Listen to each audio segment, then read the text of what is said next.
Welcome to Who Knew. We are fans of the current series of Doctor Who, and here we discuss our likes, dislikes, and insights into the modern regeneration of the show. Subscribe, review, and listen to us on iTunes and Stitcher, or our YouTube channel, youtube.com/WhoKnewPodcast. All our episodes are on WhoKnewPodcast.com. You can leave comments there, or email us at WhoKnewPodcast@gmail.com. We also have an Instagram and Twitter account. Tweet at us at WhoKnewPodcast, and find us on Facebook. Today we're taking a quick trip in the Tardis with the Sarah Jane Adventures Season 1. When last we left Sarah Jane, she was with the 10th Doctor in School Reunion. School Reunion aired in the 29th of April 2006. And also in that same year, Children's BBC expressed interest in producing a Doctor Who spin-off. And it was thrown around that they would do a young Doctor on Gallifrey, a teenage Doctor. And Russell said, no, let's do former companion Sarah Jane. Would it be like Gallifrey Nano 210? I sure hope not. Aw, little master. Yeah, I'm glad they got it right. Let's introduce ourselves. Hi, this is Brian. Hi, this is Frank. I am Josh. This is Auburn. It's Kelsey. And this is Eugene. Sarah Jane started off with a Christmas special as it's titled, but it aired on the 1st of January 2007, and that was entitled Invasion of the Bane. I hear they're organic. Hey, somebody's giving out these free samples of this new drink called Bubble Shock. That's awesome. Does anybody want any of this Bubble Shock? They're just handing them out. Don't we have to take the bus to get there? Can I drink it? That's bobble. Yeah. It's got organic. Bane. Hold on. It's got bane. Yeah. That's also right on the label. Made with oranges. Made with Bane. Unless, I guess maybe Bane's a kind of orange. I don't know. Made with artificial and natural flavors, as if there are any other kind of flavors. I just love it. So we have Sarah Jane Smith, played by Elizabeth Sladen. Yasmin Page plays Maria Jackson. Tommy Knight plays Luke Smith. Daniel Anthony plays Clyde Langer. Alexander Armstrong is the voice of Mr. Smith. We have John Leeson as the voice of K9. Then we have Maria's parents, played by Joseph Milson as Alan, and Juliet Cowan as Chrissy. And don't forget, there is a character for this first one, the Invasion of Bane, Kelsey Hooper, who was played by Yes. Portia Lawrence Mavor. If I'm saying that correctly, I hope so. Sure. If not, sorry. And Clyde doesn't appear in the Christmas special. And then Portia does not continue on with the rest of the season or the show. Nothing against the actress, but I think the character did not go well. You think when they aired it, test a lot of well? people had complaints about who she was. Abrasive she was. Right. Boy crazy, abrasive. That's what they were replying. So they got somebody else as it went on. Because it was strange that this was the Christmas special that aired on New Year's Day, but then the series didn't start for months. Yep. The next episodes would be The Revenge of the Sladine, and those aired on the 24th of September 2007. So we had almost like 9 months. The BBC is yeah. weird. And this is probably a good time to mention, I think when I originally started watching this on Amazon Prime, I started with the season 1 and was like, what is happening? There's a lot of story here. And I think I told you got. you have to go to season 0. Which is Yes. weird. Yes. So if There anyone's is, out there yeah. looking for it on Prime, look for the Christmas special, Yeah, season season 0 zero first. is the Christmas special. Yes. And the intro setting everything up. Yes. The Sarah Jane Adventures are broken down into basically 5 stories. 6 if you count the Christmas special with the Bane. But everything is a 2-parter. So it's a little more of the old Sarah that we used to have. I'm thinking like Batman, where there'd be some kind of cliffhanger in the first one and then the second part. So there are half hours making one complete hour story. And this takes place in the Doctor Who timeline between the end of season 3 with Martha and the beginning of season 4 with Donna. So again, like we mentioned, these are the adventures that follow Sarah Jane Smith after she met the 10th Doctor. And like Unit and Torchwood, Sarah has decided to deal with aliens in her own way rather than rely on the other aforementioned units. She doesn't like them going in guns blazing. So the Invasion of the Bane is written by Russell T. Davis and Gareth Roberts. And we know Russell from the Doctor Who show, and then we know Gareth Roberts from the Shakespeare Code and Unicorn and the Wasp. And it was directed by Colin Teague, who's also, we know from Doctor Who as Sound of Drums, Last of the Time Lords, and Fires of Pompeii. And quickly, Maria moves into a new home, Yeah, I think it's in London. and then she has a weird neighbor, Sarah Jane Smith, and she goes and solves something that has to do with the Bubble Shock factory, and they're in terrible danger. That is very And short. wackiness ensues. I didn't understand why they seemed to make Sarah Jane so cold and distant. It's like this is after her going through school reunion, so I thought she would have embraced. Well, you need herself to have her in start that. somewhere, and then it means more when she warms up to Maria and the other kids. And I interpret it knowing Sarah Jane because I know Sarah Jane as the viewer. I'm not just meeting her for the first time. I see her more as like on a mission, doesn't want to be distracted by new neighbors. Yeah. also, too, I think that she's the doctor in this show, so she's weird. You know, they started off trying to make her not fit in.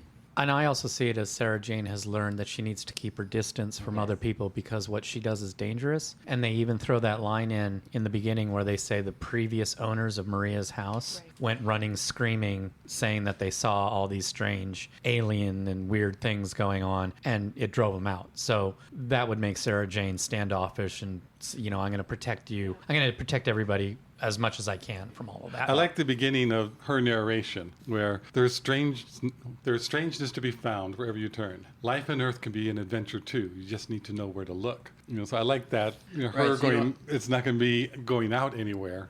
She's kind of like the third Doctor, stuck on Earth, but there is plenty of adventure nearby. And they have Sarah Jane be a physical presence. I mean, they have Mrs. Wormwood, who is the main villain in this, orders her assistant to kill her. And they're in an elevator, and she sees the assistant taking this message on an earpiece. So she knows she's going to be attacked, and she takes the first step, punches her in the gut, and gets out of there. I mean, so it's going to be part action in this. It's not just going to be cerebral type of doing it. And you see her be a kind of a sleuth and sneak into the factory. Yeah, it's more of the investigative reporter stuff that we were told when she first appeared, but never really saw. Right, and you don't really see much after this Yeah, episode either. but I'm glad we saw it. Yeah, it just gives you a precedent for how she kind of butts her way in. It's her version of the psychic paper. We get the introduction of the sonic lipstick, which I Yes. thought was cool that it's something different. Yeah. But it's something that I think a lot of women have that you're not going to pay attention to. So that was also No, I don't it's carry lipstick around. true. It makes a sense. lot of women do. and probably a lot of women don't, but Yeah. I've seen a lot in the purse. a lot It's of just women- there. It's And you not a don't, bad thing. More lip gloss. It makes sense to me. I mean, I guess I'm Arlene today, but I found it to be pretty sexist, even though it does sort of make sense and fit into things. Because she's not that type of person. She's not the type of person that's always done up and makes herself look that No, way. but if you were somebody searching her bag, you wouldn't think twice of seeing a lipstick in it. and that's a good reason because she's never going to use that other than using it as a sonic. She's not going to Not gonna actually accidentally. sonic her face. Yeah, that points. does make sense, but I don't think that's what they were thinking. I was thinking she's a woman. She'll have sonic lipstick. And she also uses it like Lynx in the Time Warrior with one hand, like this way. Where did she get the sonic? Off screen. A sonic screen. lipstick. The In Sonic between shop. episons. Is it explained in a later I don't think series? it's ever not explained when she explained. gets It's not explained. it. I think K9 Mr. had Smith? it when Did when Mr. she gave him Smith make K9 when the doctor gave her K9 in the end of school reunion. It was inside. It was in his bag of tricks that he gave her. Yes. Sure. Okay. Okay. I think Mr. Smith made it for her. So it's the 10th Doctor who's sexist. That also agrees with Arlene. Or maybe K9 did because he's a mistress. I But found this I- lipstick of roses in the TARDIS. What I do like though is she's a woman, she's an older woman, and the character never misses a beat with the action and her presence, and she's running all around, she's doing all these things. And was it 2000 and what? 2007. And even though, it was of the time or whatever, like I do find this to be quite progressive, especially her age. Not that she's old, but I think she was around 60. okay, well that is all like for an Oh, thanks. action, well for an action kids show. Yes. That's very impressive. So I'll wave the lipstick caveat. Also, with Invasion of the Bane, we get introduced to Luke and his origin. And he's a product, manufactured human. Oh right. With the knowledge of 10,000 people. And Or so. if you haven't seen it, the Bane create him because they put out this drink called Bubble Shock. Or as they say, bobble shock. And it's it so doesn't affect tasty, too. And it doesn't affect all humans. And they want to figure out why it doesn't affect everybody, how to get it to affect those that are not affected by it. And so they create Luke, and every person who goes in the special tour of the factory who can get a free bubble shock gets scanned. And it's not really explained too well, but their mental state, their mind, not just their mind ability goes into Luke. So he has the kind of brain power of 10,000 people. I mean, he's And is that the very people who intelligent. just drink the bubble shock, or is it everyone? No, it's People everybody who- who gets scanned coming into the Oh, factory. doesn't she Going get? on Doesn't the Maria tour. get scanned? Yes. Yes. Yeah. So Luke doesn't get their memories. No. No. He just gets gets their- their knowledge. Ability. The ability to knowledge and the Intellect. mind capacity and the computing Intellect. capacity. Okay. So That's he's weird. super smart with social awkwardness. So he's Well, like, he just has no experience as being a person, whereas He's like a computer with Yeah. all this. but that's brain a power. He'll- trope, to be brand new. He was just born today. that was also on another television show that Kyle XY. Kyle XY with no belly button. Right. Same as Luke. And then a quick reference to other or classic Who is that when Sarah Jane tries to give him a name, she mentions Harry, which is referring to Harry Sullivan, and Alistair, which is referring to the first name of Brigadier Lethbridge Stewart before she decides on Luke. No, but there's, also in the setup is, the last time we saw her, she's going off with K9. So they needed to have K9 in the show, but there was a rights conflict. Really? Yeah, the guy who created K9, Bob Baker and Dave Martin. and they own the rights to K9, the character. So they at the time were actually developing their own separate show, which eventually wound up airing in Australia and was terrible. But that was happening concurrently. So they didn't want K9 to be on both shows at the same time. So they allowed the BBC to give them an out. So they could, so K9 appears in the first episode, and we get told something that's hysterical. The CERN super collider in Switzerland created a black hole, which we were all, in real life, it was like the CERN is going to do this and it might create a black hole, to which every scientist on the planet went, no, it won't, but okay. But it was a fear like Y2K, And but so, bigger in that it would destroy the planet. and would destroy the planet. And so in Sarah Jane's timeline, the CERN did that. They created the black hole, and it's K9 who's in there for an indeterminate amount of time, patching up the hole so that it doesn't destroy the Earth. And the safe that he's in is like a portal to outer space. Yes. That's why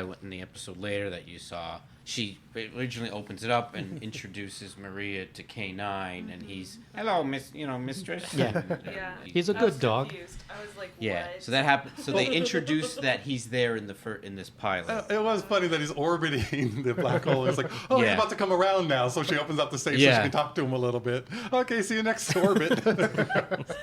And I'm glad that they did that because, Because you wonder. yeah, it was such a big deal in School Reunion. Yeah. That he repairs K9. They go off together, and she's like, that whole episode, she's like, he was my dog, and he was a good dog. And she's really sad that he's not around anymore. So where is he? So I'm glad that they were able to do that. They eventually got the rights issues worked out, and K9 shows up more frequently. Since they didn't have K9, they added Mr. Smith, which is this ultra brainy computer that helps Sarah Jane with all the technical issues that come up in And analyzing. identifying It's basically aliens. Sarah Jane's TARDIS. Yeah. K9 would have taken up a lot of that. Right. Had they had the rights to K9. Yeah. Big Yes. computer in the wall. Big fanfare when it opens up. Every time. Every time it has a fanfare. It took me. I liked having that Mr. Smith because that would be Yeah. okay. All the information we need. Here it goes. You now need we go on to the something story. like that. And I think if I were a kid watching it, I would love when Mr. Smith, I need you, and the fanfare starts. Yeah, And yeah. the opening. I would look forward to that each time. As an adult, it's get on with it. There's a lot in this series that I forgave, thinking, "Oh, kids will like this. Kids must like this, right?" Yeah, because what it's- you're saying about the expected nature of Mr. Smith and the fanfare, and then the big like the gas coming out or the fog, Right. and then all of that. I mean, people say that they reuse footage from cartoons and things, but like Voltron, people want to see the robots forming. Right. And it's a cheap way to go through it, but that's what people want. I also like the way that they introduced Maria because you think it's one thing and then they kind of turn it on its head and it's not what you expect. So she's moving in across the street from Sarah Jane. So you see her dad and her mom. They're all moving in. The mom is kind of sexist towards the movers. Yes. She looks at their bum. Yeah, And she's there and then staring at them. she actually says, "What's wrong? They're getting paid. It's prostitution." She's cheeky. But then you discover that the parents are divorced and Maria's staying with her dad. And it's the mom who has the boyfriend and is leaving. And I kind of like that because it's not what you would expect at first. And then all of a sudden you're like, oh, wait, you don't see that often where the child is staying with the dad. And it's like, oh, I like this. So I like that switch. Next story in the season is Revenge of the Slitheen, and that aired. Both of them aired on the 24th of September, 2007. It was written by Gareth Roberts and directed by Alice Troughton. We know her from The Doctor's Daughter and Midnight. In the Revenge of the Slitheen, Maria and Luke start a new school, and they pal up with another boy, Clyde. However, two teachers and the class genius turn out to be Slitheen in human form. Then it goes on to they're doing something to destroy the Earth by turning off the sun with the aid of a machine which Luke inadvertently helps them to start. Then the three teenagers are chased around the school by the family. And to quote Sarah Jane, something mysterious inside a school? Who would ever think of that ridiculous thing? So we get introduced to Clyde, who becomes very pivotal in the series. After a while, it becomes Clyde's adventures. Yeah. Oh yeah, I thought Because he he's was so great. good. He's I such a love good Clyde. actor. He's older too. Like he was 21, I think. 20. He was We 20 looked it up. when Playing what, a 14-year-old? 16. Yeah. I think No, I it's. think they're Are they 14, 14? 15. well, Like, your But synopsis but it says works. 13 in the pilot. They're freshmen, I think, in high school, whatever the By the The by equivalent the finale of season 1, I think the dad says that Maria's 14. Oh, okay. So she might have Still. had a birthday. she had a birthday during it. But he's great. Yeah. At first I'm like, all right, they got this snarky kid to be all cool and funny, but then I'm like, he's pretty cool and funny. I'd be his friend. Yeah, I'd be his friend. And I think that's why they made the switch. Yeah. You know, they had the Kelsey, Right. who was Yes. snarky And and abrasive. snarky and abrasive, and Yes. she didn't convey that there was a heart underneath it. Right. Which isn't necessarily her fault. It was the way the character was written. yeah, It was the yeah. way she was directed. But then Clyde comes in and he's snarky and But it does also balance out, two women, two men. And especially with Luke's character, like you needed that Clyde Yeah. to show him what it means to be Yeah. I really a like that British arc. boy. Yes. Yeah. Through the it's a series. good point. That is a good point, because I do think it was more Maria's story. And for a lot of the first season it was, but then became Luke's once he came in. Is going as the new person, which a lot of times is the companion role. And he needed a buddy, with Clyde. And I don't know how that would have worked with Kelsey. Yes. Oh. Yeah, it's All right. it's definitely That's your last one. it's definitely Maria is the main companion for this season one. right, yeah. And Luke and Clyde are the secondary companions. But it is interesting that Maria, in the pilot, fresh to town, a new person. But Luke comes in as also they're playing similar roles of being fresh and new Right. to this he's town. almost the But new Maria for the yeah, series. but it happens right away. Yeah. And then Clyde too. Clyde is new to this school. Oh, is he? Oh, Clyde's that's Clyde's right. parents had just recently Okay. split up. He's living with his mom. This is a new school for him. Oh. He has no friends either. Oh. So he's all cool. three of them are outsiders. I but didn't he's catch that, Okay. or I didn't and remember. to me it's like no, he's acting cool. He's not cool. Right. Well, he also too makes up a lot of the I don't want to say gap, but the action that wouldn't make sense that Luke would do while Maria and Sarah Jane are doing something, and they need some action thing to happen. They can put Clyde on it. Now, Tommy Knight, who plays Luke Smith, was 14 when he started. Yasmin Page, who played Maria, was 15. And from what I can see, because of his birthday, Daniel Anthony, who played Clyde, was 19 when it started. Well, it could have been 20, as we're going through. Yeah. And spoilers for the rest of the season, that Clyde became more predominant. Yes. And we're thinking because life. The other two were Minors. children's, minors. They went off and they wanted to go to school and they had to do other things. So And restricted child some of labor the law- the storyline would then go to Clyde, who was an adult and could stay and do this. So Yeah. they The- switched focus partly because I think The point of view age. of the show turns to be Clyde's by the end. Really? Yeah, and it's great. and still Yeah. Sarah Jane. She's not. Well, no, I mean absolutely. Don't want to go. Thinking that she's gone. But you know how it's like a lot of the Doctor Who episodes, we see it as a companion. We're supposed to relate to the companion. We relate to Clyde. Right. We're watching Sarah Jane because Clyde is watching Sarah Jane, because Maria is watching Sarah Jane. Well, it's good too because you got three different points of view: Maria, Clyde, and Luke, who give the audience expository, who give the audience exposition about what's going on, but they all have different ways of viewing things. So it's always going to be fresh. Yeah. Whereas if it's just one companion, they're like, they kind of, as great as the companions are, they'll always say it the way they say it. And now you got 3 points of view. Going back to the episode with the Slovene, they do mention that their family was on Earth and were destroyed. And that's why they came back. So they reference, but not really talk too much they about talk about it Downing enough. Street. Downing Street Not in the ninth. It's the the family. race. It's a family name. It's family name. Now the costumes were a serious upgrade from the Doctor Who episode. Mm-hmm. They are much more mobile. Their heads move faster. There was no CG. When they're running around, it's all Them. practical. The headmaster says, "For the love of Clom," which is referring to Right.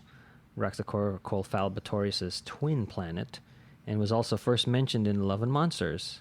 It is the home of the Absorbelaf. And then we get another appearance for a connection to Doctor Who with the American newscaster, Lachelle Carl, who plays Trinity Wells. And she appeared in the Aliens of London and World War III episodes for the Slitheen and Doctor Who. And at the end of the episode, there's a great way that they kind of fix a plot problem because the Slovene apparently have places all over and they're only dealing with one.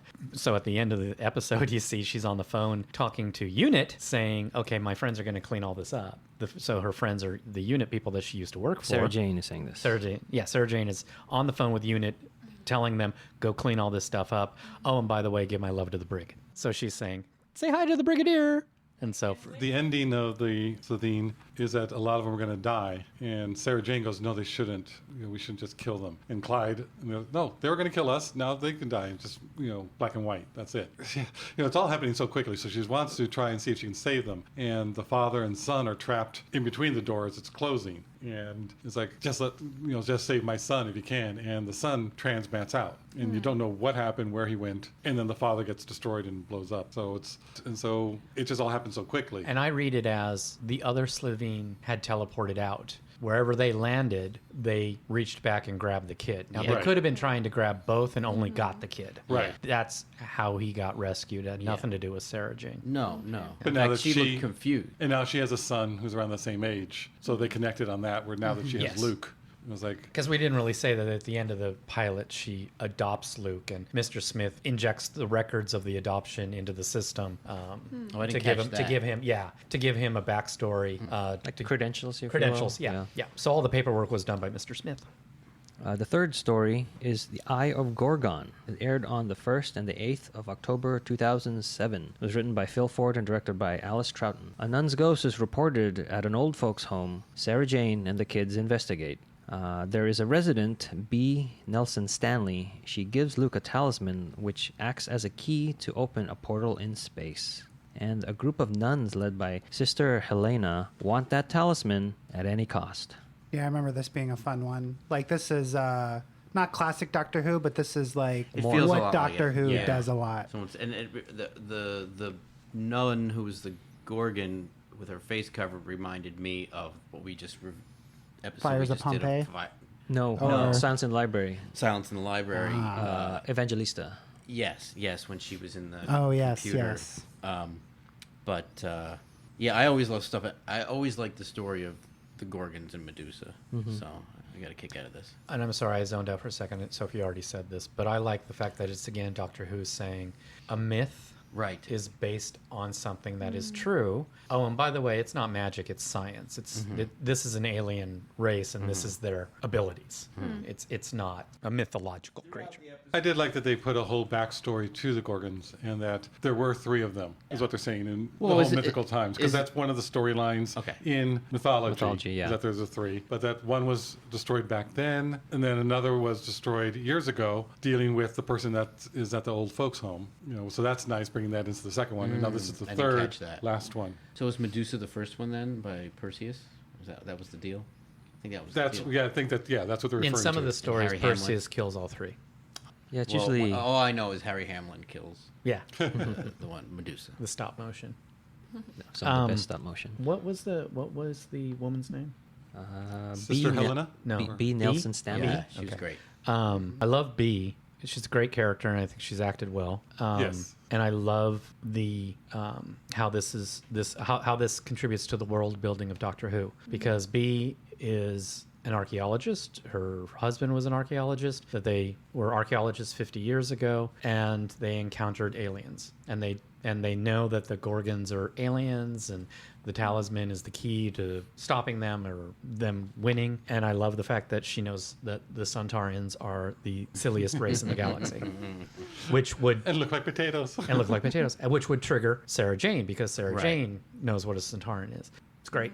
And this is also the episode where the nun threatens Maria with, you know, if I know where you're going. Maria's standing up and being tough, and it was like, well, you better be careful, otherwise the abbess will show you how to deal with a problem like Maria. Yeah. A little Sound of Music reference. And I remember like B's relationship, was it with Luke? Like, was Luke really discovering a lot about himself or about humans? I remember in they this had a episode? connection. Yeah. Yeah, she trusts him, so she takes him out to go, because all Right. the nuns are trying to find this And she talisman. sees something different about him. She Right. recognizes his alienness. And so she gives him the talisman because that's the one she can trust. Yes. And he also, I remember that he also kind of he was learning about dementia, you know, a little bit, and frailty along the way with his relationship with B. That was powerful. I mean, it was good to see in a kid's show, like, because I'm sure there's lots of kids that, you that have know, grandparents. yeah.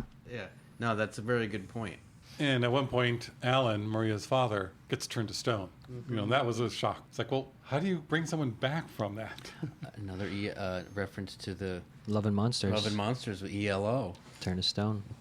So with the talisman, B tells him she knew that she had to keep it by her because it could protect her. And that's what her husband told her. So they figured out the talisman not only opens the gateway, and Maria saves the day with the mirror and then grabs the talisman, but that the talisman can then turn people, if they haven't been turned to stone for Fully. quite a while, but recent, it can then revive them. He became human again, but unconscious. They brought him back and just had him sit on the porch. Oh, must have just fallen asleep. Again, like Back to the Future. right. And I like that moment too, even though the ex-wife breaks into the house, breaking and entering. But that moment she has with him was nice. Is it just me, or does she has a lisp? Yeah, a lot Okay. of people have lisps. It just sounds It's not just you; it's like- her mouth. because everybody else I don't hear it with, but I hear it very prominent with her. Okay. I don't, Okay, I just didn't wondering. really notice. Just wondering. But she, as a mother, seems, I don't know if it's a mother thing or just suspicious of Sarah Jane. Is it because of Maria or because of Alan? I think it's both. It's this other woman is coming into their lives, and that used to be me, even though I left, so I'm a hypocrite. But I'm in denial about being a hypocrite till the end of the series. And I think Alan does play something with Sarah Jane. Like, I don't know what it is, but there's always It's like a little flirty. a little look. Yeah, but like it's a little he's flirty, and I think it's he now can be relaxed around women. When I bet you, the mom, what's her name? Chrissy. That Chrissy was probably a very jealous wife because she herself would just think about infidelity a lot, and there you go. I don't see anything flirty between them two. little bit. I just see them being friends. This is the I am the father of this girl who is friends with our across the street neighbor. I think that's 90% of it, 95% of it. It's but very there is, subtle. It's very subtle. There is a little bit. I recognized a little bit of I can relax around other women now. Yeah, because I see it as, especially with the scene with the statue, the ex-wife, when she leaves, crawls out the window again. The statue's crying. Right. And I was wondering if he was going to remember that when he wakes up, but he didn't. And he didn't. But the statue is. It's just kind of like, okay, to me, they're very clearly indicating that the bond of something is still between the two of them. In a future episode of this season, she mentions that she never wanted kids. Yeah, That's that's right. right. He's the one who wanted kids, so that's why they had Maria. Right. So I think that plays into a lot of her motivation. So Yeah. I like that they addressed it. And they even bring that up again. He's the one who's going to be, custody of Maria. And I saw both seeds being planted, but I saw it more on Alan's side being intrigued by this woman who's now across the way who was cold. And now it's like, what's going on, but then she's really a strong woman without being so abrasive as his wife is. You know, Chrissy is a little bit different. So I don't know if it's a relationship part or just respect and wanting to get to know Sarah, but I think it is mostly because of Maria that he's, looking across the street. Yeah. And I see it more with him and Chrissy. I think, you sort of have to have the father do a number of things, and I think they did it in a way where he's really likable and pleasant. You're always okay. Like, even the way he forces in the pilot her to kiss him on the cheek. It's endearing. It's not he's doing it on annoying. purpose. Yeah. He's kind of trying to embarrass her, which almost makes it okay. So, and for him to be so friendly towards Sarah Jane, I think there is that thing that we're talking about there. But I also think it's like we need this guy to serve a story purpose, and we need him to be very likable. The actor does a great job. Yeah, and they wrote a good character for Alan. I think he does play it well. Yeah, like when I first Really started liked him. watching it, I'm like, this guy's a little too handsome to be the dad, the cool dad or whatever. It almost seemed a little forced, but I thought that the actor really sold it throughout the series.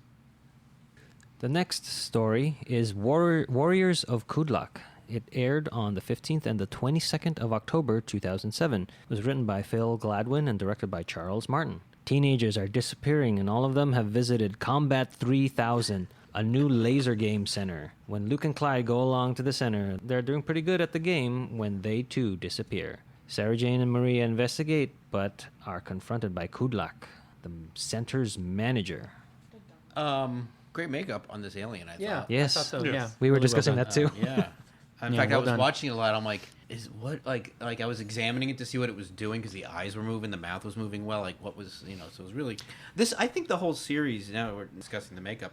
I was really surprised how well produced this series Yes. was For a kid's show. Yeah, absolutely. I was also surprised, which we'll say in our summary later, how solid the stories were and how scary it kind of was and stuff like that. 'Cause I was But it is expecting, still solidly a children's show. yeah, but Solidly. but I don't think it talked down and it didn't No, seem not- kiddie-like. well, because it's a good children's Yeah, show. yeah. Don't talk down to your audience. But I like this episode. I think it took something reasonably topical, and I could see why, like you were telling me off air, that it tested very high. Because this is the first one where a kid can look at this story and be like, "Oh, I could be one of those kids." Yeah, who got absolutely. nabbed from the, nabbed into the spaceship.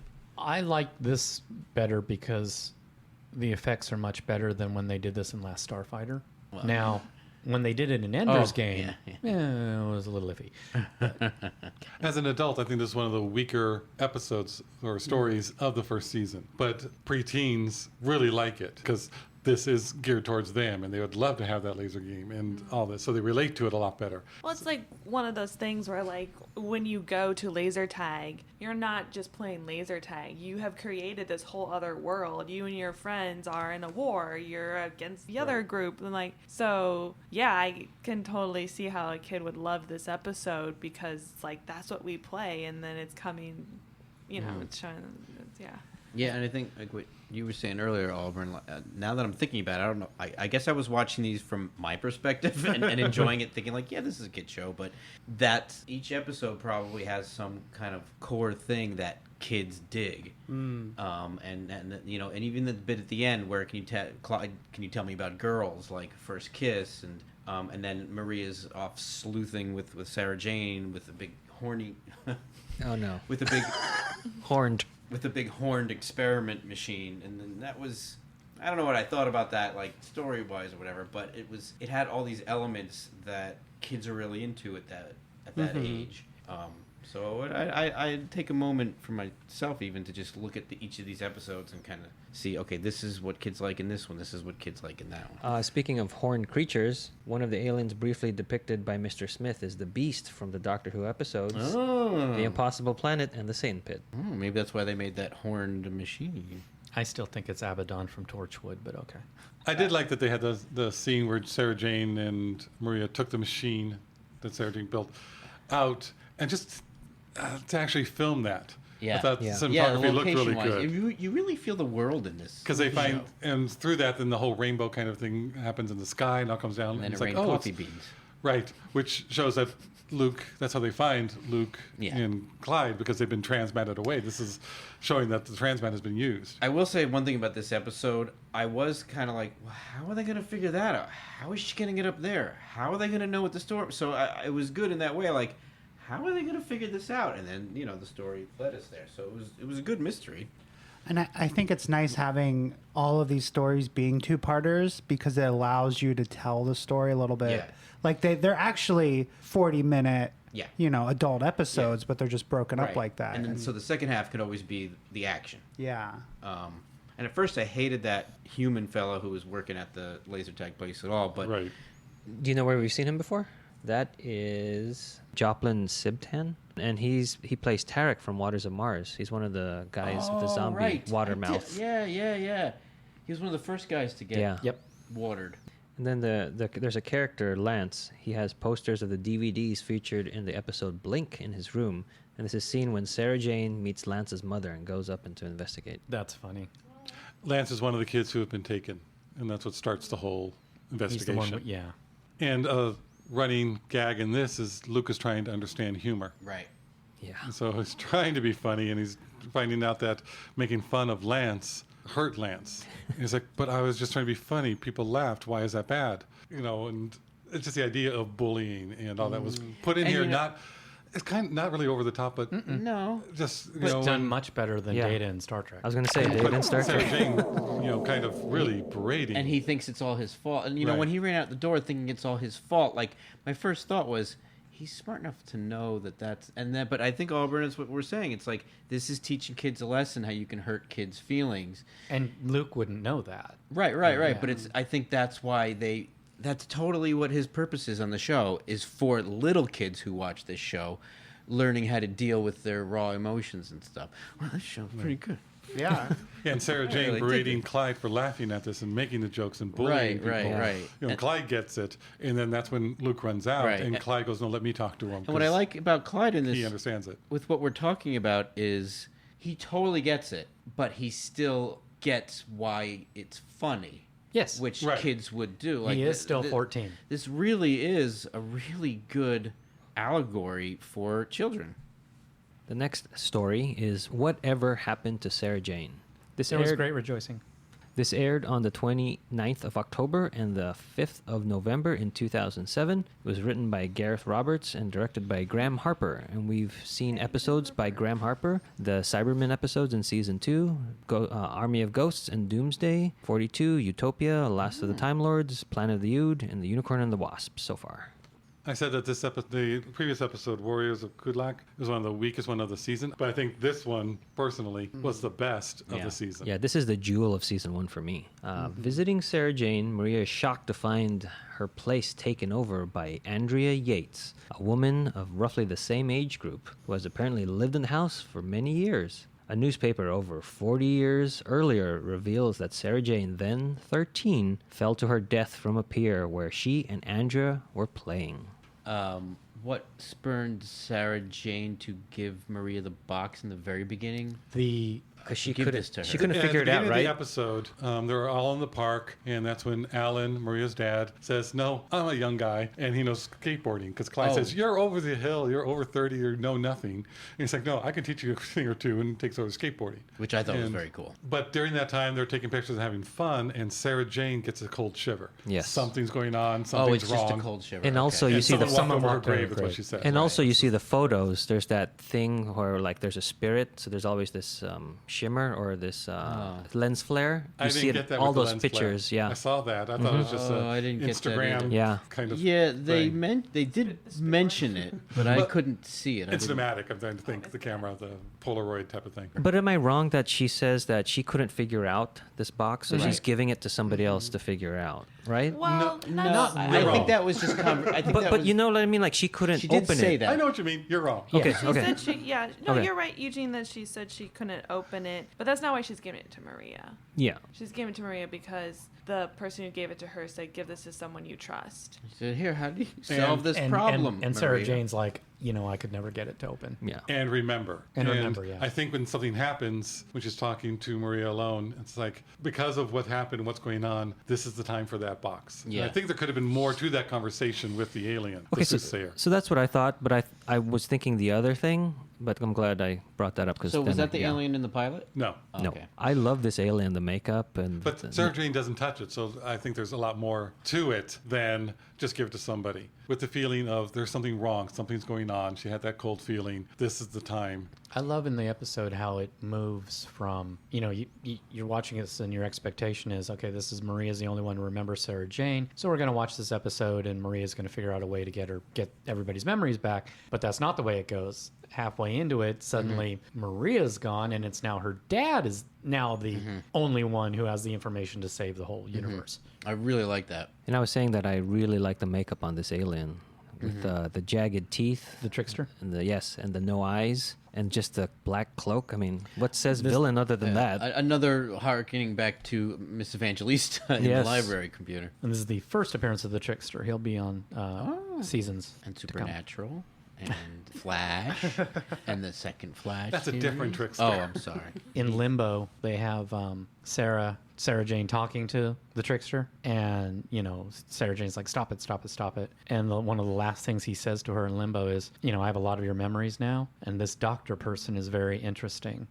Oh, how right, much maybe. how much chaos would there be if the Right. doctor didn't exist? And I love how she's like, you leave him alone. Yeah. It's Don't you dare. yeah, and it's just like it's a fun little Doctor Who I reference. really liked when you found out the motivation for the trickster was just chaos. Yeah. So you can't argue with, no, you don't want to do that. Like, why would you want to, there's no argument with it. So it seemed that much more insurmountable. The trickster lives off of chaos. He feeds off of it. There's that in the storyline, a meteor's coming up, and when it's going to be close enough, Sarah Jane is going to have Mr. Smith put a pulse up and send it away. Right. And So they just have to, that's a whole time waiting for it to happen. Right. And he says the meteor is pure chaos because there's no motivation, there's no thought behind it. So that's where he's really going to get the food. And she's the only one who can stop it. Right. So she has to stop him. Right, that was the thing He has that- to stop her from helping. Yes, he has to get Sarah Jane out of the equation because Sarah Jane is the only one who's going to stop this meteor. Right. because it's Sarah Jane Adventures, you think he's got it out for Sarah Jane. No. He just needs to take the blocks out of the way that stop the meteor, and she happens to be one of it. So he goes after her friend.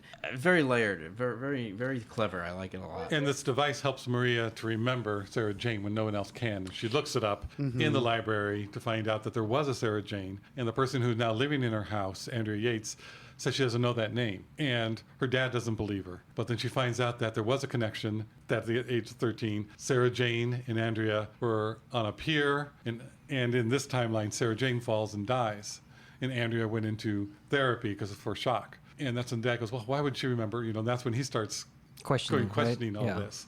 And that's when Maria goes, you would not forget that. And Andrea says she doesn't remember. And they make Andrea a sympathetic character. Yeah. Because the trickster comes into the past and in Andrea's mind says, I need you to say yes to this. I can save your life. I can switch places with you and with Sarah. So you're not the one who falls. She does. You can live. I just need you're okay. She says yes. They switch places. And he then makes her forget that so that she can live a normal, happy life, because he doesn't want anything to stop the meteor from coming. Right. They put the moment where the trickster talks to her when she's hanging. Right. Yeah. So it is like, well, can't really blame her. I know they showed it, which is great. Yeah, They actually in this, filmed it. in this instance, it's like, you're hanging there about to die, and Yeah, what would you do? what And would you're you 13, do? and it doesn't And matter you're- that. yeah, I mean, you're- you can be yeah. 30, You're a kid, 60. you have- Yeah. And I like what Josh said earlier about the trickster being the motivation. Like, that's it, chaos. And, this goes back to mythology with Pan and Loki, and then they just want to ensue chaos and play those things. So this trickster character is very much ingrained in mythology. And he has a little slave, the Grask. Yeah. Is that actor? The Grask is Banakafalata, Jimmy V. Told you we'd see him again. And he's the one who gets Maria, and as he's transporting her somehow, which is really weird, on this Yeah. bridge in the clouds. Oh, with like a taser thing. Right. Yeah. So she escapes and then falls into where the decision is made, basically, right before the decision made. Yeah, of that's a Sarah little Jane and Andrea. coincidental. Convenient plot point, but it gets the But job it's done. fine. But it worked. I like that she's the same age as Sarah Jane, Yeah. basically. Mhm. Yeah. So, And I also enjoyed that limbo space with just the stark whiteness, and I thought that was a great, simple, cheap set, but just done well. Like no shadows. You can like see infinity almost, and Right out of the Matrix. yeah. But this They this were- worked well. Well, It would have freaked the heck out of me. I mean, I probably, Especially the trickster seeing that. It depends Yeah. on how old I would have been, because some things freaked me out so much I didn't want to watch them, and some things freaked me out so much I wanted to watch them. So I showed this to some kids that were around the same time because my nephew had some friends, and then we all watched this, and they really reacted to the trickster, and I was like, And yes. How did they react? They're like, that's creepy. And I'm like, this is a great reaction, but they still kept watching. So I was pleasantly surprised that what you just said reminded me of that, because it's scary enough that you continue watching. How old are they? Were Around they? around 13 or 12. Huh. To add further to that story, one of the friend's dads was watching this too, and he completely was turned off on it. He's like, "Can we watch something else?" But then the kids were all like, "No, we want to keep watching." So I think this show really hits the target demographic. I liked the arc that they gave to Alan. I think they needed that, and I'm glad that he's part of this, because he picked up the box Yep. when Maria dropped it, when she was attacked by the grasp. And then he had those flashbacks or And flash so forwards or whatever. He remembers Maria. He doesn't remember Sarah Jane, but he remembers Maria. And that's when he had the talk with his ex-wife. And she goes, I never wanted kids. We never had kids. That was only you who wanted it. And it's like, well, maybe if we had kids, we would be together. That's not the case. So I thought that was interesting. But he knows something's going on, because then all this stuff starts happening. And he goes, I got to find out what Andrea knows. And goes over. She's having a party that night. And Maria had warned him that the only person who can save the whole planet is Sarah Jane, because of the meteor coming. And it's in a blind spot, so we won't know about it until it's too late. And then on the news, why Clyde was there, I don't know. But he's there, and he just seems to be, a friend to all. And turns on the news, because he gets a phone call, and shows that the meteor's coming. His mother or his aunt was friends with That could be. Andrea. That's what he said. That could be. But then the meteor, they show that the meteor's coming, but they're saying, no, we can handle this. But that's when Alan gets Andrea alone in the kitchen and says, what's going on? Where's my daughter? And finding out a bit more about her. And it's like, but he won't let go, going, you killed basically my daughter, and she's not here, and that's not right. And you're doing just to save yourself. And then later on, she says, I was only 13. What should I have done? And she tries to get rid of him. And it's like 13 is one thing, and now you're creating these other problems. But she's still a sympathetic character. But then, Andrea does turn around, because Sarah Jane's starting to come back, but she can't be there if Andrea's there. So they have the Yeah. whole thing in the mirror, which I thought was a good way to Yeah. do it. It was So a you good can talk to cheat. the person. It Like was. practically, I know Yeah. how they did it, but it worked. It was effective. I thought it worked well.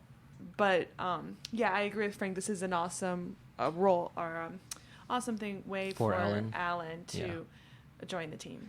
And I liked it better than, I'm going back to it, Buffy. Because when Buffy's mom finds out about it, it was Buffy going, well, why do you think I had so much blood on my clothes? You're always washing the blood out. And you're not paying attention. Alan was always there. He knew something was going on. Yeah. Even, why are you always going over to Sarah Jane's? What is going on? He was starting to, and it was only in the first season, so it's still relatively new. With Joyce and Buffy, it's like, okay, this is third season, basically. It's the end of second season when you're not paying attention to what's going on. So I thought that made him, a really good parent, Smarter, knowing what's going yeah. on. And I wanted him to be more included in this, so I was happy with I think him being involved. in all the character progressions, even the ex-wife, everything felt very natural through the whole series. Yes, Even, like I said, even with the ex-wife being ignorant and stubborn, and then also kind of getting like something's up here, but and by the end, it's just but especially with Alan, which could have ended up being very cliche. Yeah. But even the main characters, everything kind of flowed very naturally and nicely. Backing up a little bit to Andrea's decision to write the timeline, course correct the timeline, I really felt for her. Yeah. It was just amazing performance by, I forgot her name, but You it don't was just have great her. performance. So Andrea Yates is played by Jane Asher. She might be Mary Steenburgen. She looked familiar, but when I looked her up, I didn't know anything she was in. Yeah, I thought she was going to turn evil for a moment when Yeah. she's like, "Who are you to tell me I wasn't supposed to be here?" Yeah. And, but it's a very Human human. reaction. Yeah. Yeah. I know. I loved it when Maria says, "You're supposed to die." It's like, what do you mean by Yeah. that? Well, That was a great what reaction it to it. is it's a kid sticking their foot in their mouth. You know what I mean? Right. Like it's an adult being like, "What did you say?" Right. Like Right. you need to take that Right. back I did because think- I am, yes, I understand that I am here and your friend is not, and me being here means your friend is not. But like I am a person too, and I think that's something that we have all witnessed kids forget. Like kids don't Yeah. realize that there are other people in the And they world. Not grown just ups kid, get their adults do. But adults as well. But I mean, that's a very kid thing. I mean, that's just No, I what do, kids and are. I loved Maria's reaction to it, how she was taken back by it and realized, Yeah. I didn't mean it the way it sounded. I didn't mean Right. it the way it came out. Right. No, I think it was a good moment. The reason she did change was because Sarah Jane saying, what I became was from that day. I became because of you. You were someone who went Yeah. out and did things, and you showed me that life was so precious. Every life is also so fragile. And then And I she's, had to fight for what's right and for what's good and to save life. and then she says, "Remember me or don't forget me," something like that. When the time gets corrected, and I was like, oh, And what does happen at the very end? Do they? they switch She places. reneges on her. No. But does she? Do they forget about her? No. No, she tells the trickster, now renege on the deal. I don't want to do that. And so it switches back. And everyone seems to remember her, right? It was Sarah Jane, wasn't it? 'Cause I mean, the Sarah dad- Jane and Maria were affected by it Yeah. and taken out at time. And I think everybody remembers. I think so But they too. never really address it. Yeah. Clyde and Luke, I think, remember. Well, it's funny because when Alan shows up in the attic, Clyde's like, "What's he doing here?" Yeah. Luke was also gone for most of that episode, right? Once Yes. Sarah Jane disappeared. Because Luke without Sarah disappeared, Jane, yeah. Right. Yeah. The season finale is The Lost Boy. It aired on the 12th and the 19th of November, 2007. It was written by Phil Ford and directed by Charles Martin. A couple appear on television to appeal for the return of their lost son, Ashley. According to Mr. Smith's analysis of the boy's DNA, Ashley and Luke are one and the same. After Chrissy Jackson has called the police, a reluctant Luke is returned home. Quote, he is locked in his room by the couple who are, in fact, Slitheen, as is another boy, a child genius called Nathan. I love that kid. He was so funny and terrible. Yeah. Terrible as in the character, not the acting. The twist on this was the Slitheen have figured out how their human suits can be thin as opposed, so that it was a mislead. Slimline Slimline, skin right, suits. right. But I thought it was, I mean, I don't know where to start with this. You know, finding out that people say that Luke is theirs, and Sarah Jane just buys into it. And Mr. Smith helps with that, saying, There's no doubt. there's no doubt that it matches, but they don't really address the belly button until later on. Yes. Yeah, the whole first 10 minutes is very hard to watch because as an adult, you're like, it wouldn't happen like this. This is not, it wouldn't happen like this. They wouldn't have a reunion outside of Sarah Jane's house. Yeah. They would be at the police station. It'll They wouldn't just hand the boy over, even if the parents are like, "You're Yeah. our son." There'd be more testing. And so then when it's revealed that it's like, oh, that these aren't humans, they're Slovene, you're like, oh, okay, good. Because otherwise, it was going to be a hard first 10 minutes to swallow as an adult. I'm sure kids aren't even thinking this. They're, Well, it also- doesn't need to be realistic for kids. No, but if you think about all the stuff that happens in these couple of episodes, I mean, they just had to condense all that, and they could have done it with editing. But like you said, since it's a kids show, you could just because basically the newscast happens 5 minutes later. The parents are at Sarah Jane's. And then the police let Sarah Jane go. Yeah. Well, that's because she had connections with UNIT. Yeah. Oh, well, that's true. That's true. All right. You mentioned the missing navel, and they did try to explain They that. did. I can't remember. And it was quick. Mr. Smith. Mr. Smith said, "Oh, the Bane. the Bane or the Raxacorica, they hate navel. So the first thing that they would have done would have been to surgically remove Luke's navel." And it's like, I missed that. yeah, but it's a very quick line, and it's one of those things that when you hear it, you go, "That is the stupidest thing I've ever heard." But then you realize Mr. Smith is lying. Yeah. we find out that Mr. Smith is a Major spoiler. Zylock. That got me. I forgot totally about that. Yeah. That I was watching awesome. this again. That was a good twist. And we were talking earlier before we started. They seeded that in the other previous episodes. Yeah, because the way I Oh. watched these recently, I didn't watch them. I started with what happened to Sarah Jane, then I did The Lost Boy, and then I had time. So I went back to the beginning of the season and watched all of them. The first time Mr. Smith meets Clyde, Mr. Smith snaps at him and says, "Don't touch that boy." And it's like, well, that kind of came out of nowhere. And now it's like, oh, a little foreshadowing there that, don't mess with Mr. Smith. But what do you guys think about the plot or Mr. Smith's plot of bringing the moon down to destroy the Earth? And I only just thought about it now because we've gone over the synopsis of the episodes, but wouldn't the meteor have done the same same thing? thing and whatever happened to Sarah Jane? Well, isn't the meteor smaller than the moon? But it still was gonna. But Wait, what was But it the wasn't gonna dialogue? break open the inside for the crystals, maybe. Right. Right, it wasn't strong enough to do that, Okay. or it wasn't going to. It was impacting London. And Okay. the story goes: a crystalline meteor came to Earth a long time ago, and there's aliens were living inside the crystals. They Oh, I excavate. thought the crystal was the alien. No, they're inside, inside. the crystals. And then part of it they were able to dig up. And so part of the crystal they were able to somehow get to Sarah Jane through history. The So when she looked geologist. at it, she found out that their aliens were inside it and they were able to help her. And so they were able to build the computer, Mr. Smith. And what they wanted to do was to free the rest of their kind who was still embedded in the larger crystal that's buried underground. Oh, crazy! I And- thought the crystal became Mr. Smith. I yeah, don't the know. crystal does become Mr. Smith. It's, yeah. It's But the it's it like the builds heart. a- It's like the CPU of the computer. Right. But it builds the computer so it can do all this stuff and try Yeah. and manipulate it so that it can free the rest of its people. And the meteor would have impacted on the Earth and destroyed all life. The moon would have cracked the Earth open. Yeah. Talking about the crystalline thing, Crystalline entity. Oh, Yeah. terrible. That's another Star Trek one, Kelsey. it was discovered by geologists at the site of Krakatoa, which Sarah Jane describes as the biggest volcanic eruption civilization has ever seen. And it made me think of the Ninth Doctor when he had that drawing of him at Krakatoa. Yeah. Oh. I'm not saying that that's connected, but I'm just thinking about that. Well, and now thinking, like, after watching it and thinking about it for a little bit, it's also a little reminiscent of Fires of Pompeii, where this ancient thing crashed and it was living in the earth. And I guess also in the future we get more Earthlings that aren't humans. Isn't that the lizard lady? I forget her name. Silurian? Silurian? Yeah. But it really Not was Mr. a shocker to have Mr. Smith be the Yeah. evil one of the whole Yeah. season. He's the big bad, and you don't get that. It's good that they did this because when you really stop to think about it, where the hell did she get this computer? Yeah. Right. yeah. I mean, it really Yeah. just like you guys just kind of glossed I right thought over the that. same thing. And I like that this gives a backstory not only to Mr. Smith and him being a bad guy, but to how Sarah Jane got this computer. What you said about like them just glossing over, it just reminded me of everything from the 80s. Like Inspector Gadget. Why is he the uncle of Penny? Where is Penny's parents? We never find that out. But I'm glad that they do explain where they get Mr. Smith, as opposed to that's just the world we've created. Yeah.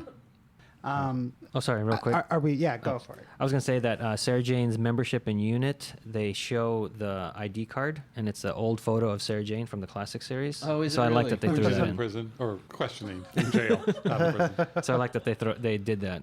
Oh, I know this now because you've told me, Eugene, but two of my favorite characters on this series, Alan and Maria, are not long for Sarah The Jane show. Adventures. Oh no. I know. And It's a bummer. Yeah, I mean, I think, it's a series that's been out now for at least 10 years. So do you know how much longer they have? How many more episodes I'm going to watch before? Yeah, they show up in the beginning of series 2, and then it's kind of their farewell because Okay. Alan gets a job in the New York. America. Yeah, in America. And do you know, like, Los Angeles. Behind the scenes. yeah, reason. because we just found Alan joining the team, and it seems like a fun Yeah. time is about to be had. Well, And that was because of real life, I think. Yeah. Yasmin, really who got a plays job in Maria, America? Yasmin, who plays Maria, going to school and doing things. So Oh, it was just- she had to leave, and to have Alan there without his daughter. Right. didn't make doesn't sense. work. Yeah. And she comes back on Skype a couple times, and So then it's just Luke and Clyde. They don't get another. We get a new neighbor. Is it a girl? Mm-hmm. Oh, okay. How convenient. who has For Sarah an obnoxious mother, Oh, imagine that. and Russell and they don't like mothers, Yeah. do Do we they? know anything about I their have to watch it upbringing? again. Which one? Russell or Steven? Their upbringing. She's not obnoxious like Chrissy, but No. she's an obnoxious Well, they need to have that. Budinsky Does she micromanager. clean the kitchen in more than 2 spots? Yes, she does. And she owns a flower shop. As an adult, I don't think I'm going to, there's other episodes. I mean, there's other shows out there that I'd rather spend my time watching than Sarah Jane Adventures, but I would watch these with my nephew. And I would enjoy them because of the Doctor Who tie-ins. I wouldn't necessarily enjoy them based on, the story and the way that they're told, but there's enough in these episodes for adults who are fans of Doctor Who to enjoy enough of, especially if they're watching it with a kid. Mm-hmm. And it's a good way. I wouldn't introduce my 6-year-old nephew to a lot of Doctor Who episodes, but I would feel okay him watching all of these Sarah Jane episodes. And then maybe when there's enough... And Torchwood. And then maybe, one day he'll be like, hey, Aunt Kelsey, who's the Doctor? Right. Sarah Jane keeps mentioning the Doctor. Who is that? And then I'll be like, oh, okay. You need to show him school reunion. And yeah, I sure. think and then I show have school or something. I have sort of the opposite reaction because this came out around the same time as Torchwood, and I didn't really like Torchwood as much as this. And so I think that's why this has a fondness for me because it's very fun and light, and I can let my nephew watch it, and I did, and let other kids watch it. And I don't know, I think the two stories, or, splitting the stories into 2 30-minute episodes really works. Yeah. I think it's interesting when you look at the 3 shows together. They really did go... The full spectrum? They did cover the whole spectrum. I mean, they went dark, depressing, demoralizing with Torchwood. They went kid-friendly, a little silly, a lot of fun with Sarah Jane. And I think that kind of helps Doctor Who because Doctor Who's in the middle. So it can kind of balance between the two so that Doctor Who can at times be serious, but when it's serious, it's never as serious as Torchwood. Mm-hmm. Or it can be a silly kid show, and most of the time it's not as silly as Sarah Jane. So it's it gives a good balance to the main Doctor Who show. And I like Sarah Jane Adventures like you, Eugene, better than I like Torchwood. And it's just not my cup of tea. I like them all. Well, although the first season I thought was really good. Yeah, I agree with Frank, but I can see where you're coming Yeah. from, and there's a part of me that makes me sad. Well, the whole show is from the perspective of the kids, and Sarah Jane is in their world. It's just using that character as the bridge. Because if you look at it, she really isn't the most interesting character on the show. She's not going through as much as Luke or Maria or Clyde. So it's not really her show. She's the conduit to the kids. Well, because she's like the Doctor. The Doctor is a constant in the show. Well- but hold on. The constant in the show, but the companion is the one that has the arc, just like the kids have the arc, and Sarah Jane is the constant. Yes, but I find the Doctor much more interesting, and And I get that. And the Doctor does have arcs. Fight. We have No, we've yes. talked about it. So the Doctor does have an arc. Sarah Jane doesn't seem to have that as much in this. And what I'm saying is But that Sarah Jane at the end of the pilot, the very end of the pilot, and Sarah Jane at the very end of The Lost Boy is the same. She doesn't really change. And to respond to Frank, yes, the Doctor does have arcs, but it's a very minor, slower arc than, let's say, a full season of like Rose. If we take Rose, so but you're going to have episodes with the Doctor without companions. You're never going to have an episode of Yeah. Sarah Jane without the kids. Binge watching this for the podcast, I like the episodes a lot more than I remember Yes. liking them. And Binging- I So hadn't maybe it watched is- them in years. After Yeah. a while, they were Binging them, fun it when was we watched different. them, but I didn't think they were great. But they were fun. I liked them better than Torchwood. In that, I thought Torchwood was done better. You mean- technically? you mean- okay, production-wise, you mean? Production-wise and all that. I think it was done better, but it was so dark Yeah. that I like Sarah Jane more. I will say that this is a very binge-worthy show because it just flew by. Final thoughts? I was surprised how much I liked it. I'm glad. I was ready to just passively watch it. It's a kid show. This will be all. I'll just watch it for the podcast. But now I'm planning on watching the rest of it. That's good. And I will say that this is probably my favorite spin-off of Doctor Who because Class did not grab me at all. I don't even know what that is. That's later. Keep it that way. Yeah, Okay. just better Oh, off. I liked it too. I liked it. I would rather watch Sarah Jane. Yes. Adventures. See? Wait, Sarah Jane Adventures, right? I always want to say Sarah Jane Chronicles. Yeah, I do too. That's because of the Sarah Connor Yeah. Chronicles. And I will say that the theme song, when the credits roll or the opening sequence rolls, it reminds me a lot of Harry Potter's the Hedwig, not the Hedwig theme. One of the Harry Potter themes. It sounds very like whimsical. Oh yeah, it's definitely whimsical. Yeah. Sarah Jane can be watched by kids and adults, and I liked it as an adult. Like I said, not liking it as much as I did now watching it the second time through. I was like, wow, I like it a lot more than I thought I would, because at first I thought it was more for kids, and since I liked it, it's like, well, I guess it's for me. So we're not. And another okay. thing is, we have a nostalgia for Sarah Jane. I mean, she is she's always like voted the most popular character. Companion, sorry. Even including the modern show. Sarah Jane is still up there and usually is number one. So we're bringing that to it when we watch Sarah Jane Adventures. And I also think this is the first time I've watched this show since Elizabeth Sladen passed away. I didn't know she passed away. When did she pass away? In the middle of season 6. Season 5. Season 5. Season 5? 5. Oh, That's I why had no season 5 idea. is so short. And it ended kind of Yeah, abruptly. and they just said, that's it. Sarah Jane lives on in her own adventures. I don't know. We never mentioned that on the other show. Yeah, we- Did we? I think we did. But it was one of those, the day that it happened, it was one of those things that like hit the internet. If you were interested in Doctor Who, it hit the internet like a thunderbolt. And it was sad. It was just like, I can't believe how sad I feel about her passing away. It still kind of hits me. It's like, why? I just, because she was just so freaking awesome. And so I'm just really glad watching it again that I did like it. Because I watched Torchwood again and went, nope, still not there. Except Children of Earth, which is magnificent, and everyone should watch it, and it should be taught in school. So that wraps up the Sarah Jane Adventures Season 1. Thanks for listening. We will see you next time when the future becomes the present. You just listened to an episode of Who Knew Podcast. Our wonderful theme music is by Michael Grady. Find him on Facebook at The Universe Explodes. All our episodes are engineered by Allburn. Find him at alburnbinkley.com. Follow us on Twitter at Who Knew Podcast. Subscribe, review, and listen to us on iTunes and Stitcher. Or our YouTube channel, youtube.com/Who Knew Podcast. Visit our Facebook page. Please leave comments, reviews, and click like to help support Who Knew Podcast.